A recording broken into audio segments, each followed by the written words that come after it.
Gülüptür üzüne o qara zülfün, edirsən aşıqinə məhəbbət zülmü.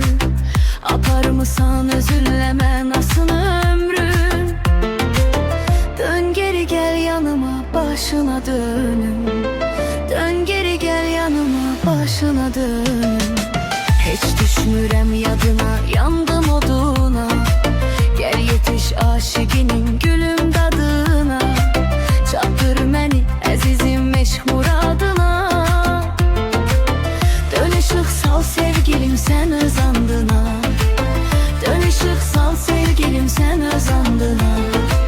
Qaytar sen güler üzümü, zülmət tutubdur gözümü. Unutmuşam mən özümü.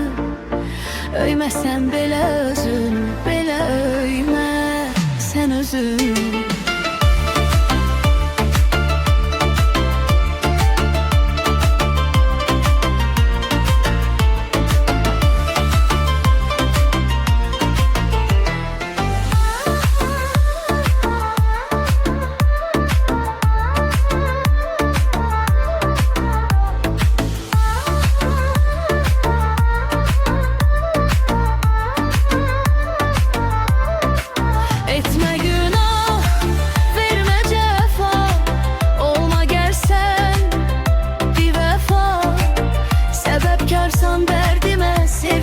Görmedim sefa.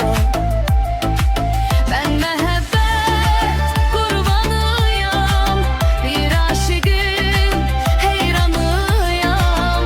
Seviremse yanmalıyam, yar sənə qovuşmalıyam. Qaytar sen güler üzümü, zülmət tutubdur gözümü. Unutmuşam mən özümü. Öyməsən belə özünü, belə öymə sen özünü.